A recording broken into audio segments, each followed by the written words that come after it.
Menunggu sebetulnya apa respon Presiden Jokowi pada saat respon ketiga kemarin, pada saat Pak Prabowo keteteran mendapatkan serangan dari Mas Ganjar Pranowo dan Mas Anies Baswedan.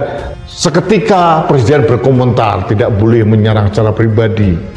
Nah, kalau melihat selengean ketengilan Gibran seperti ini, apa komentar Presiden Jokowi? Rakyat menunggu. Jangan sampai debat yang disorot oleh seluruh rakyat Indonesia, bahkan dunia ini, menjadi dagelan pertunjukan kekanak-kanakan yang ditunjukkan oleh calon wakil presiden. Karena dia merasa anaknya presiden, jadi bisa berbuat apa saja. Indonesia tanah air beta, pusaka abadi nan jaya. Tidak ada sesuatu yang istimewa, tapi harus saya berikan catatan bahwa keberanian serangan yang dilakukan oleh Profesor Mahfud MD dan Muhaimin Iskandar terkait dengan kegagalan pemerintah Presiden Jokowi, yang pertama terkait dengan food estate, yang kedua tentang banyaknya konflik-konflik pertahanan yang belum selesai, dan kegagalan pemerintah tentang pupuk mahal, impor komoditi pangan yang masih berlimpah dan menjadi bancaan mafia, itu diungkapkan secara tajam oleh Pak Mahfud MD dan Muhaimin Iskandar. Seperti biasa, Gibran tetap ngotot dengan hilirisasi nikel, tetap itu dikemukakan, tetap saja mengemukakan hilirisasi digital, macam-macam lah. Tidak ada yang baru dari seorang Gibran. Cuma ada catatan menarik yang ingin saya sampaikan pada kesempatan ini, bahwa pada saat saya melihat Profesor Mahfud MD dan Muhaimin Iskandar yang sangat elegan memberikan tampilan pada saat debat, di sisi lain saya melihat Gibran ini adalah seperti debat OSIS atau senat mahasiswa, selengean, gayanya tengil gitu.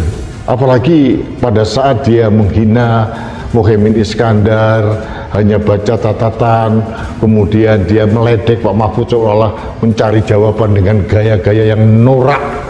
Dan ini bukan level seorang wakil presiden. Jadi benar adanya lah, kalau barang karbitan itu tidak semuanya bisa dikarbit. Secara materi, secara gaya mungkin bisa dipoles-poles ke sana kemari, tapi sifat dasar childish, kekanak-kanakan, itu memang tidak bisa disembunyikan. Inilah yang membuat rakyat Indonesia marah, karena Mahkamah Konstitusi melahirkan keputusan nomor 90 yang melahirkan Gibran, sehingga perilakunya seperti ini.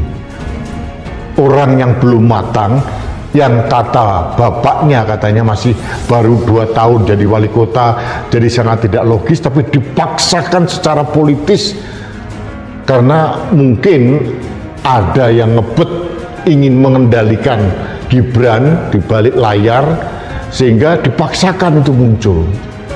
Inilah yang terjadi, sangat tidak etis gitu.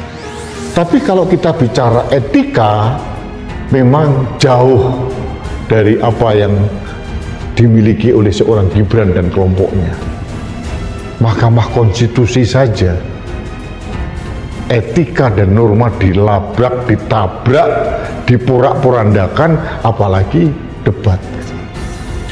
Saya menunggu sebetulnya apa respon Presiden Jokowi pada saat respon ketiga kemarin, pada saat Pak Prabowo keteteran mendapatkan serangan dari Mas Ganjar Pranowo dan Mas Anies Baswedan. Seketika Presiden berkomentar tidak boleh menyerang secara pribadi. Nah, kalau melihat selengean ketengilan Gibran seperti ini, apa komentar Presiden Jokowi? Rakyat menunggu. Jangan sampai debat yang disorot oleh seluruh rakyat Indonesia bahkan dunia ini menjadi dagelan pertunjukan kekanak-kanakan yang ditunjukkan oleh calon wakil presiden, karena dia merasa anaknya presiden jadi bisa berbuat apa saja. Sudah diingatkan oleh moderator, jangan keluar podium, masih tetap keluar. Sudah diingatkan oleh moderator untuk bertanya sesuai dengan tema yang ada, masih saja mencoba ke sana kemari, hilirisasi. Itu bukan tema debat gitu. Pertanyaannya sekarang, apakah hilirisasi nikel yang digembar-gemborkan, dibangga-banggakan oleh Gibran itu benar-benar memberikan kemaslahatan bagi masyarakat Indonesia? Minimal saja masyarakat Morowali atau masyarakat Sulawesi Tengah. Yang terjadi kemarin ada kecelakaan besar, sekian pekerja meninggal. Jangan-jangan hilirisasi memang sengaja terus dinarasikan untuk berkelanjutan, untuk melindungi kelompok-kelompok korporasi tertentu yang menguasai hilirisasi. Jadi hilirisasi sebetulnya kalau itu dilakukan dengan baik, tidak ada yang melawan atau menolak, asal dilakukan dengan cara yang baik, memberikan benefit yang tinggi bagi negara dan masyarakat lokal, dan memperhatikan lingkungan hidup. Jadi sahabat Indonesia, catatan saya tentang debat yang berlangsung tanggal 21 Januari 2024 memang itu yang paling menonjol. Bagaimana ketengilan Gibran kembali ditunjukkan. Ini sekedar gimmick untuk menjatuhkan mental lawan dan ternyata gagal total. Muhaimin Iskandar tidak mempan diberikan pressure gimmick-gimmick seperti itu, apalagi Profesor Mahfud MD dengan tegas beliau menolak menjawab karena pertanyaannya sangat tidak masuk akal dan itu pertanyaan receh. Itu kalau orang waras tertampar sekali. Inilah yang saya katakan bahwa kematangan sikap itu penting. Bukan berarti kita semua anti anak muda.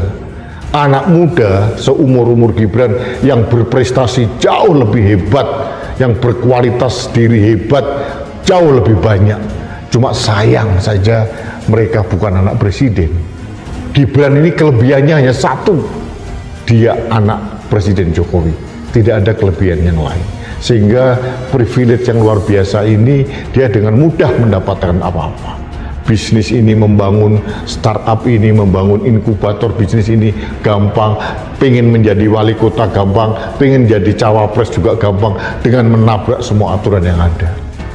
Akhirnya dalam debat pun kelihatan sekali dia tidak mempunyai etika dan sopan santun ketimuran sebagai manusia Indonesia. Ini catatan saya. Mudah-mudahan ini menjadi perhatian bagi anak muda. Bukan berarti kita anti anak muda, tapi levelnya adalah wakil presiden, orang nomor 2 di Republik ini harus mencitrakan level itu, bukan dengan cengengesan, ketengilan, dengan gaya-gaya atau gimmick-gimmick yang seolah-olah ingin menjatuhkan. Perilaku Cawapres Gibran Raka Buming Raka dalam debat Cawapres Jilid 2 tanggal 21 Januari 2024 semakin terlihat jumawa dan kehilangan etika. Apakah etika sudah hilang dari anak sulung Presiden Jokowi ini? Secara psikologis tapi gagal total. Itu saja catatan saya terkait dengan debat Cawapres tanggal 21 Januari 2024. Ini menjadi pembelajaran buat kita semuanya. Mari kita bertumbuh.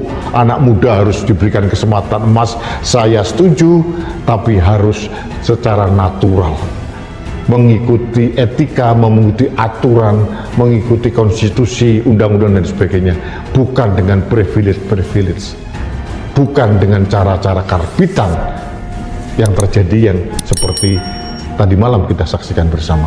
Itu saja catatan saya. Indonesia sejak dulu kala tetap dipuja-puja bangsa.